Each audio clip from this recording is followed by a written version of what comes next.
Let's zoom in on where things stand. The Ukrainians continue their successful counteroffensive. The south now seeing more action. Around Kherson is where the Ukrainians are facing the best trained and experienced Russians. Now, in the east, where Ukrainian forces have now crossed some parts of this river after seizing nearly 10,000 square kilometers back from Russia. This is also likely where Russia will put those reservists to work, replacing the tens of thousands believed killed and wounded, reinforcing positions as well, but it could take months to get them there. One big problem is gear. They've lost a lot of it. They're buying drones from Iran, ammunition reportedly from North Korea. Tanks and missiles, though, much harder to replace. Another problem, training. Russia has reportedly sent some soldiers to the front with only a week's training. Now, that's a recipe for disaster.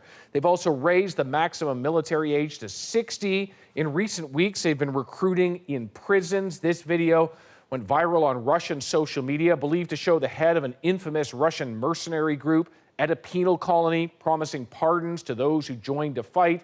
That offer even open to drug addicts and sex criminals.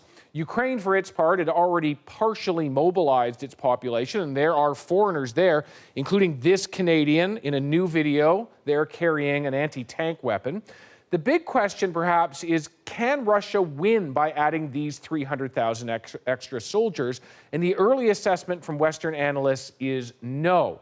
Even that many forces will just replace what they've lost and let others rest after 8 months of bloody conflict. What about those referendums planned for this week? Well, Putin is expected to declare those areas to be part of Russia, making an attack on them an attack on Russia itself, which would be justification to force more Russians into the army. And before Putin can get his additional troops to the front, Ukraine is very likely to gain more ground. So the momentum for now remains with the Ukrainians. Overall, though, more people will die, a lot more. And the end today looks further away than ever before, Ian. David, thank you.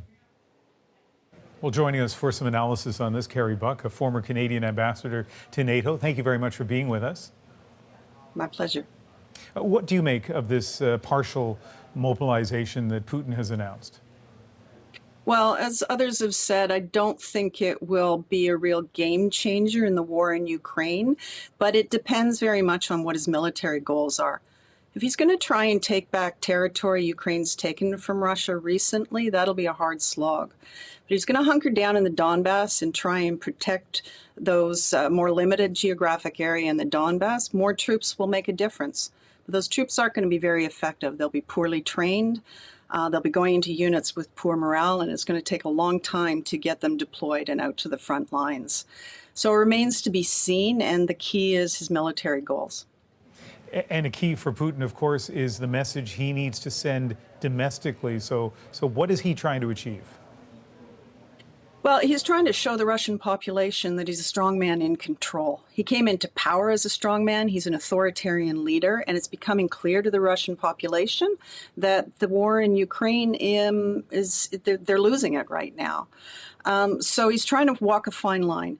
He doesn't want to alienate the general population, so it's a partial mobilization, but at the same time, he has to be seen to be in control, to be seen to be doing something. Thus the announcement today. So Putin, in his announcement to the people of Russia, said that they're going to use all weapons in their arsenal to defend what Russia considers its territory. And so that's being interpreted in the West as a threat to use nuclear weapons. You know, given your time at NATO, you know what happens behind the scenes. How do you think NATO and the West is interpreting that? How serious is it? Well, I mean, you have to take any threat of use of nuclear weapons very seriously. If that taboo's broken, it's a huge change, and the impact on the ground would be catastrophic. So they're taking it very seriously, but he's been nuclear saber rattling for a while, so I don't think you'll see a lot of public pronouncements giving it too much weight. But behind the scenes, they're going to be watching really carefully for any worsening of rhetoric, but more importantly, any movement of nuclear weapons out of storage to get them closer to delivery systems. That hasn't happened yet, but they're going to be very cautious. We have about 30 seconds, and I have one more question. You know, the West has been very open about its strong support for Ukraine up until now, and I think that support has been key to some of Ukraine's successes. Do you think anything's going to change by the West because of what Putin said today? Not in response to the mobilization, but I do think, and I'm convinced, that the West will continue to pour support into Ukraine. More is always needed. This will be decisive in the next while. The key is to get him to limit his ambitions to a much smaller area of the Donbass. Well, as I said earlier, you've been behind those closed doors at NATO, so it's really nice tonight to get your perspective. Thank you very much, Carrie. Thank you.